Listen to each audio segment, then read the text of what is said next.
The clock ticked louder than ever in the mansion that day. Every second felt like a countdown to heartbreak. The entire house of billionaire Raj Malhotra, a man who once believed money could buy anything, was now drowning in silence, except for the faint beeping of a heart monitor upstairs. His only son, Arav, just 8 years old, was lying pale and weak on the hospital bed set up inside their home. The doctors had said those cruel words only an hour ago. He has 1 hour left, we've done all we can. Raj stood frozen near the window, his face pale as marble. The world outside still shone with sunlight, but inside him, there was nothing but darkness.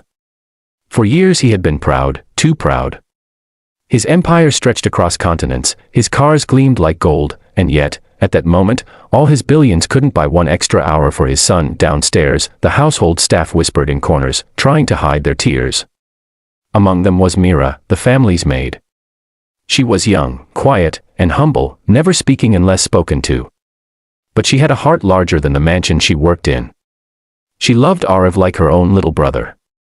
Every morning, she would sneak him chocolates even when Raj's strict rules forbade sugar. Arav adored her. His laughter always returned when Mira was around, but now that laughter had vanished, Raj slammed his fist against the wall, tears finally breaking free. What's the use of all this wealth if I can't save my own son? The doctor placed a gentle hand on his shoulder.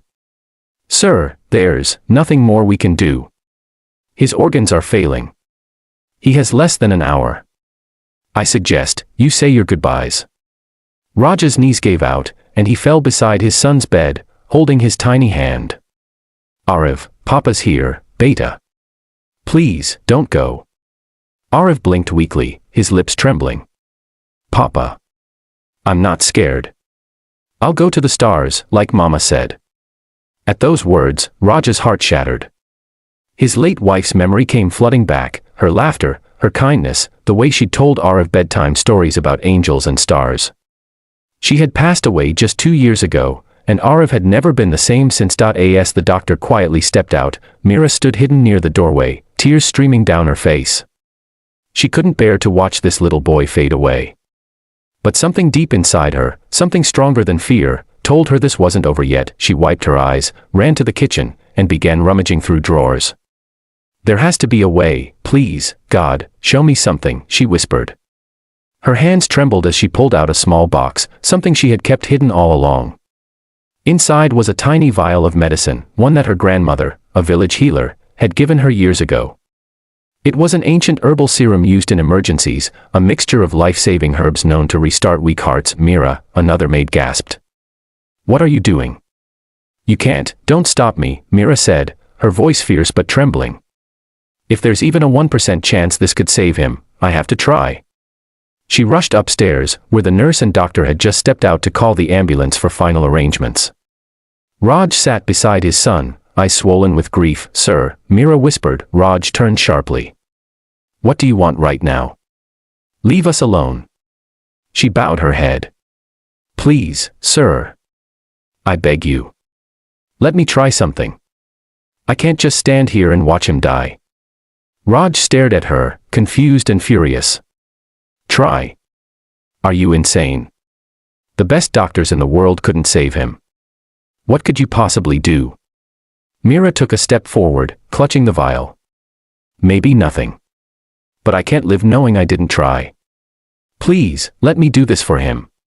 Raj hesitated. Every instinct told him to say no. But the sight of his son's faint breathing, the slow, dying rhythm of the heart monitor, it broke something inside him. With tears in his eyes, he nodded slightly. If there's even a chance, do it. Mira gently lifted Arav's hand and whispered a prayer.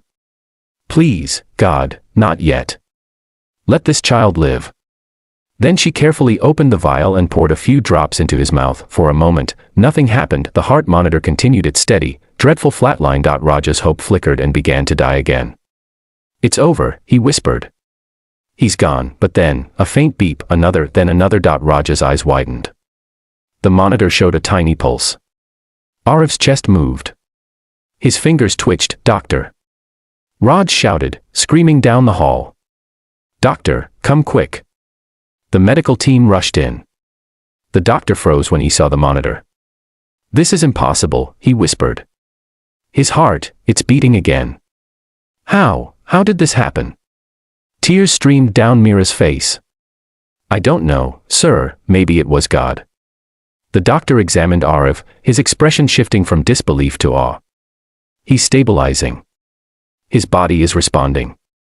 He's going to make it. Raj fell to his knees, holding his son's hand, sobbing uncontrollably. Thank you, God, thank you. He turned toward Mira. What did you do, Mira? How did you? Mira smiled softly, her eyes glistening. Sometimes, sir, love does what medicine cannot. Hours later, Arif was resting peacefully, color returning to his cheeks. The house, once drowned in sorrow, now echoed with relief and prayers of gratitude.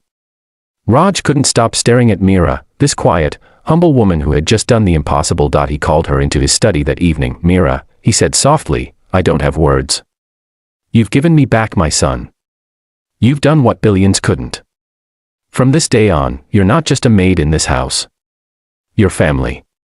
She tried to protest. No, sir, I only did what any mother or sister would do. Raj shook his head. No, Mira. You reminded me of something I'd forgotten, that life, kindness, and love are far more powerful than money. I was blind for years, but you opened my eyes. Arif soon woke up and whispered in his small voice, Papa. Mira saved me. She's my angel. Raj smiled through his tears. Yes, beta. She's our angel. From that day, everything changed. The mansion that once echoed with loneliness was now filled with warmth. Raj started funding hospitals for poor children in memory of that miracle. And Mira? She stayed with the family, but no longer as a maid. She was now Arif's guardian, his second mother, and Raj's most trusted friend. Years later, whenever reporters asked Raj about his success, he would simply smile and say, the greatest miracle of my life didn't come from wealth, it came from the heart of a woman who refused to give up. Red heart moral, love, faith, and courage can do what the world's riches cannot. Never underestimate the power of a heart that truly cares. If this story touched your heart, don't forget to like, share, and subscribe. Because sometimes, one story can remind the world that miracles still exist.